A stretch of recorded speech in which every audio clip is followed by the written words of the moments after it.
اللہ الرحمن الرحیم۔ Dear students, السلام علیکم۔ بیٹا نور اسکول اینڈ کالج کی جانب سے آن لائن کلاسز کے سلسلے میں آج ہم 10th کی نیکسٹ کلاس لے رہے ہیں۔ لاسٹ کلاس میں ہم نے جو سبق پڑھا تھا وہ ہے ماں کی نصیحت۔ اس کے مترجم جو ہیں وہ ہیں اجمل نذیر صاحب، اور یہ صنف ادب کے اعتبار سے ماں کی نصیحت جو سبق ہے یہ لوک کہانی ہے، اور ماخذ یہ کہانی کہاں سے لی گئی ہے تو یہ لی گئی ہے ہندکو لوک کہانیاں، ہندکو لوک کہانیاں۔ اور ہندکو لوک کہانیاں یہ جو کتاب ہے ہندکو کی کہانیوں کی، اس کے لکھنے والے ہیں قاضی ناصر بختیار خان صاحب، قاضی ناصر بختیار خان صاحب۔ یہ کتاب ان کی لکھی ہوئی ہے، ٹرانسلیٹ ہندکو سے اردو میں جس نے کیا ہے یا ترجمہ کیا ہے وہ ہیں اجمل نذیر صاحب۔ اجمل نذیر صاحب کے حالات زندگی ہم نے پڑھ لیے کہ اجمل نذیر صاحب 8 فروری سن 1972 کو نواں شہر ایبٹ آباد میں پیدا ہوئے۔ کوالیفیکیشن آپ کے سامنے ہے، ایم اے معاشیات ہیں، سی ٹی ہیں، ایم ایڈ ہیں، اور ساتھ میں ڈی آئی ٹی کا ڈپلومہ بھی انہوں نے ڈپلومہ ان انفارمیشن ٹیکنالوجی بھی دیا ہوا ہے۔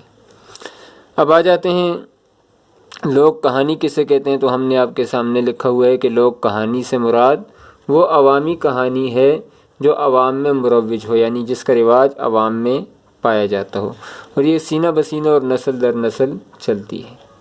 ایسی کہانیاں نسل در نسل اور سینہ بسینہ چلتی ہیں۔ میں نے آپ کو بتا دیا تھا کہ جیسے بڑے بوڑھے جو ہوتے ہیں رات کو سوتے وقت بچوں کو جو کہانی سناتے ہیں اسے لوک کہانی کہتے ہیں، اور یہ تحریری شکل میں نہیں ہوتی، یہ ریٹن فارم میں نہیں ہوتی، ٹھیک ہے، زبانی سنائی جاتی ہیں۔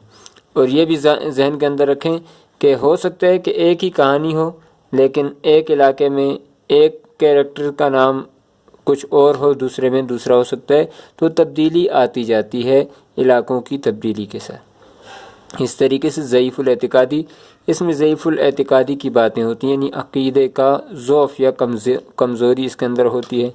جیسے بلی راستے میں آ گئی، یا الو کو دیکھ لیا، یا کالا کتا دیکھ لیا، تو یہ نحوست کی باتیں لے لینا، یہ ضعیف الاعتقادی ان کے اندر ہوتی ہے۔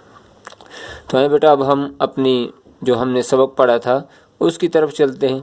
تو ہم نے یہ دیکھا تھا کہ ایک شیرنی اپنے بچے کو نصیحت کرتی ہے جب وہ ضد کرتا ہے کہ میں اب شکار پر اکیلے جاؤں گا، تو شیرنی اس کو نصیحت کرتی ہے کہ بیٹا آپ جو بھی کریں لیکن ایک کام نہ کرنا، ایک کام نہ کرنا، اور وہ کام کیا ہے؟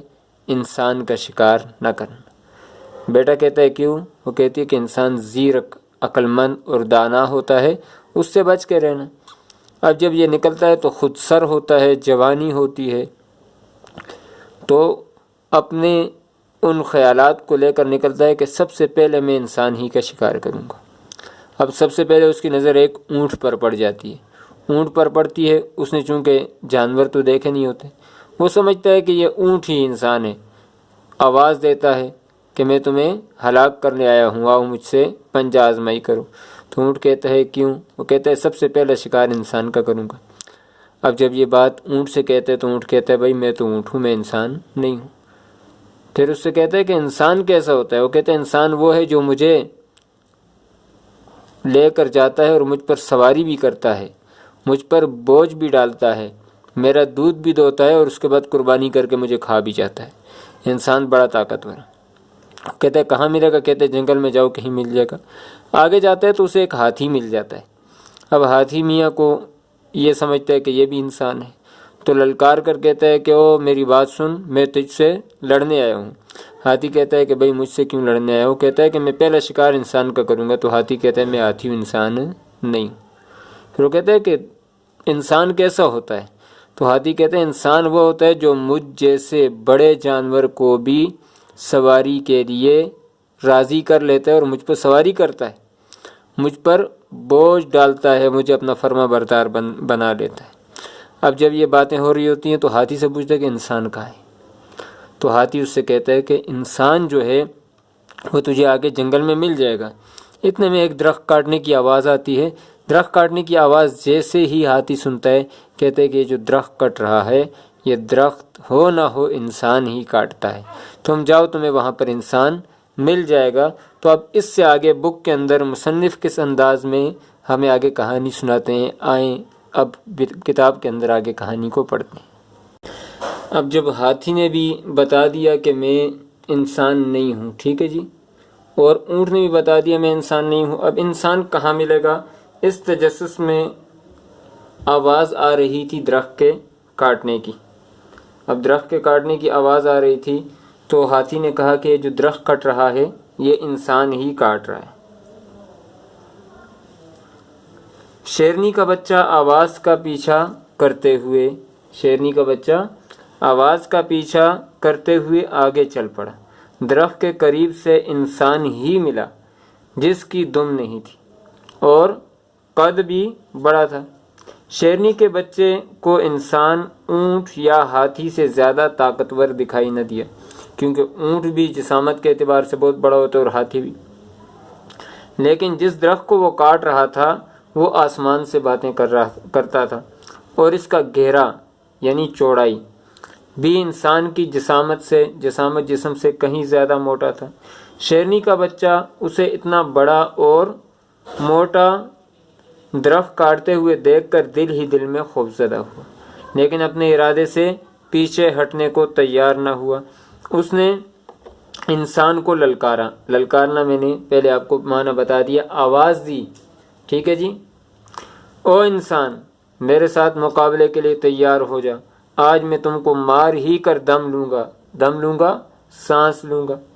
انسان شیرنی کے بچے سے گھبرایا اور پوچھا کہ اسے کیوں مارنا چاہتا ہے۔ اب انسان نے، جو وہاں پر شخص موجود تھا، اس نے پوچھا کہ مجھے کیوں مارنا چاہتا ہے۔ اس پیراگراف میں آخر کار شیرنی کے بچے کو انسان مل ہی گیا اور درخت کاٹ رہا تھا جو اس سے بڑا تھا۔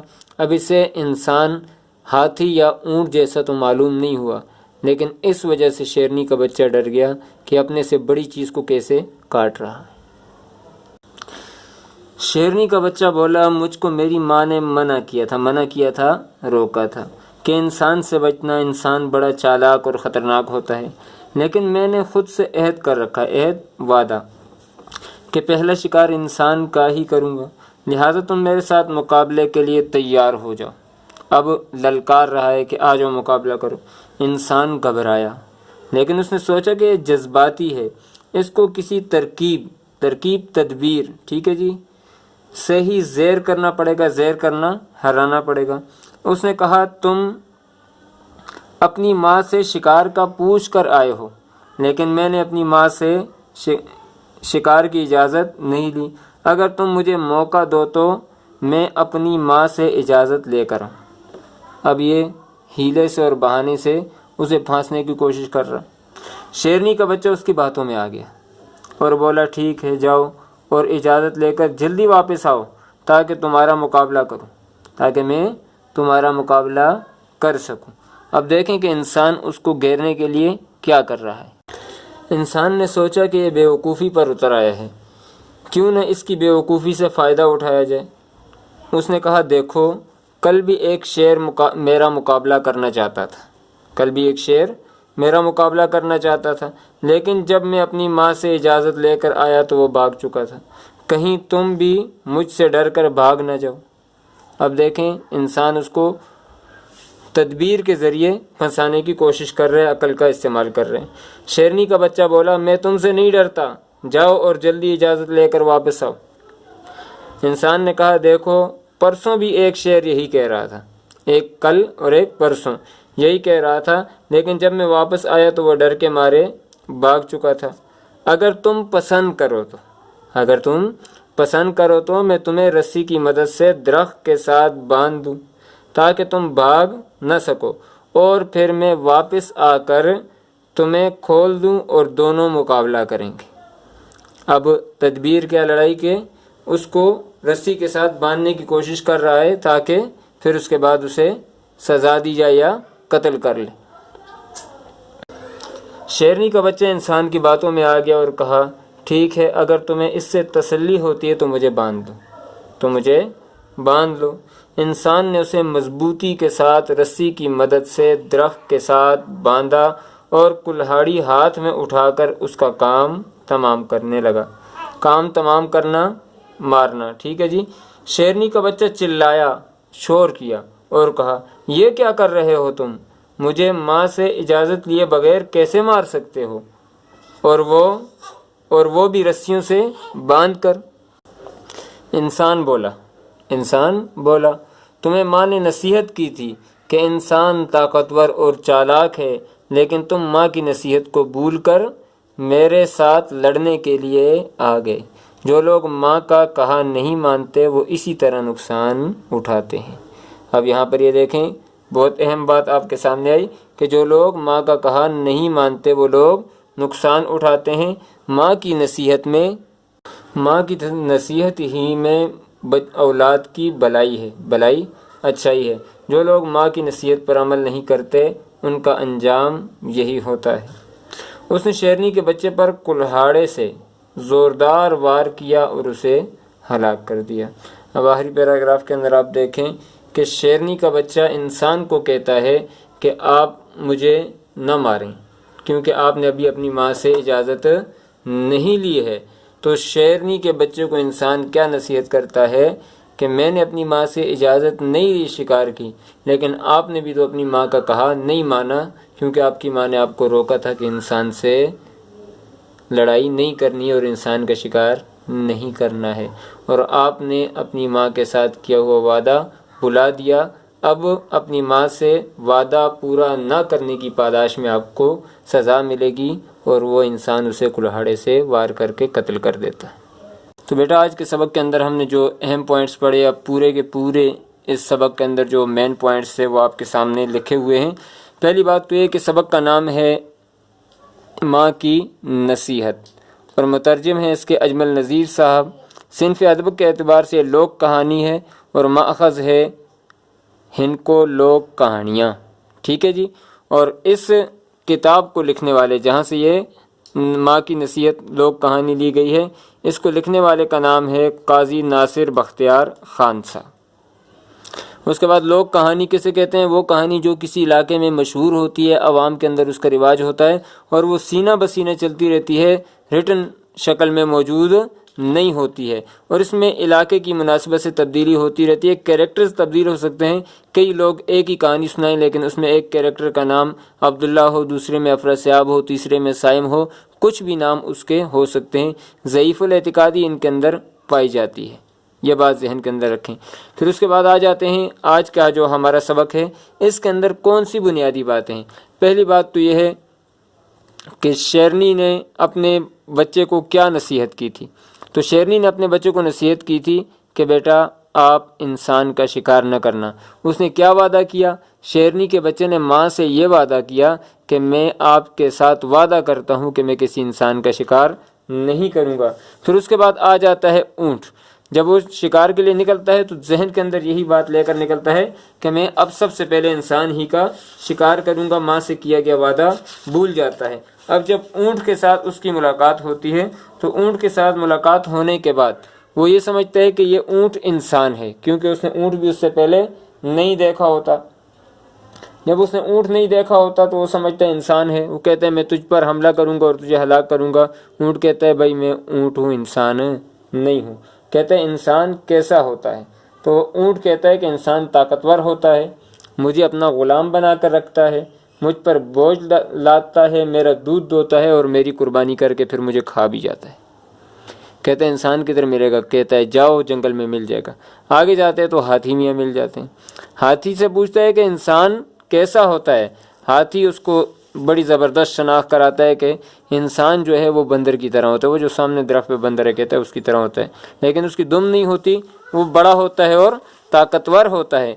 پھر اس کے بعد کہتا ہے کہ انسان جو ہے وہ بہت زیادہ طاقتور ہوتا ہے، وہ مجھ پر سواری کرتا ہے، مجھ پر وزن لاتا ہے اور میرے دانتوں سے منقش چیزیں بنا کر اپنے گھر کو ڈیکوریٹ کرتا ہے۔ اب یہ بڑا حیران ہوتا ہے کہ بھئی یہ کون سی مخلوق ہے؟ پھر اتنے میں ایک درخت کٹ رہا ہوتا ہے تو ہاتھی کہتے ہیں یہ درخت جو ہے یہ لازماً انسان ہی کاٹ رہا ہے، لہٰذا تم جاؤ، تمہیں وہاں پر انسان مل ہی جائے گا۔ اب جب یہ جاتا ہے تو وہاں پر انسان سے ملاقات ہوتی ہے۔ اب ملاقات کیسے ہوتی ہے؟ یہ کہتے ہیں میں تجھ پر حملہ کروں گا، اور انسان اپنے سے بڑا درخت کاٹ رہا ہوتا ہے جسے دیکھ کر یہ حیران ہو جاتا ہے۔ دیکھنے میں وہ ہاتھی یا اونٹ کی طرح طاقتور نہیں لگتا، لیکن درخت اپنے سے بڑا کاٹ رہا ہوتا ہے، تو یہ بڑا حیران ہوتا ہے کہ یہ کیسے ہے۔ پھر اس کے بعد اس سے کہتا ہے کہ بھئی آپ پر میں حملہ کرنے آیا ہوں۔ جب بات چیت ہو جاتی ہے تو اس کے بعد انسان اسے اپنی باتوں میں ورغلا دیتا ہے، اور باتوں میں ورغلا کر کہتا ہے کہ تم نے اپنی ماں سے شکار کی اجازت لی، میں نے نہیں لی۔ پھر اس کے بعد یہ کہتا ہے جاؤ اجازت لے کر آؤ، شیرنی کا بچہ کہتا ہے۔ وہ کہتا ہے میں ماں سے اجازت لوں گا، لیکن کل بھی ایک شیر آیا تھا، پرسوں بھی آیا تھا، اور مجھ سے لڑنے کے لیے ماں سے اجازت لینے گیا، وہ بھاگ گئی۔ جب یہ بات کہتا ہے وہ کہتا ہے پھر کہتا ہے میں تجھے رسی سے باندھ دوں گا تاکہ تو بھاگ نہ سکے، جب آؤں گا کھولوں گا، مقابلہ کروں گا۔ اب باتوں میں ڈال کر شیرنی کے بچے کو رسی سے باندھ دیتا ہے، اور اس کے بعد اس کا کام تمام کر دیتا ہے۔ تو بیٹا سبق کا مرکزی خیال کیا ہے؟ سبق کا مرکزی خیال یہی ہے کہ جو بچے اپنی ماں کا کہنا نہیں مانتے، اپنے بڑوں کا کہنا نہیں مانتے، وہ ہمیشہ نقصان اور خسارے کے اندر رہتے ہیں۔ ٹھیک ہے جی، سبق کا مرکزی خیال یہی ہے کہ اپنے بڑوں کا کہنا ماننا چاہیے اور ان کی باتوں پر عمل کرنا چاہیے۔ آج کا سبق انٹرسٹنگ تھا، لوک کہانی تھی، آپ نے بڑے اچھے طریقے سے سنا ہوگا۔ اب آپ نے یہ سبق کا مرکزی خیال اپنی کاپیز کے اوپر لکھ لینا ہے، اور کوئی اور ٹاپک آپ نے پڑھنا ہو یا کوئی بات آپ کو سمجھنی ہو تو آپ کمنٹس کے اندر کمنٹس کر کے مجھ سے پوچھ سکتے ہیں۔ انشاءاللہ نیکسٹ ویڈیو میں ہم آپ کی جو بھی بات ہوگی اس کو ہم کلیئر کر لیں گے، یا نئے ٹاپک کے ساتھ اسی ٹاپک کو لے کر آئیں گے جو آپ نے سمجھنا ہوا۔ السلام علیکم ورحمۃ اللہ وبرکاتہ۔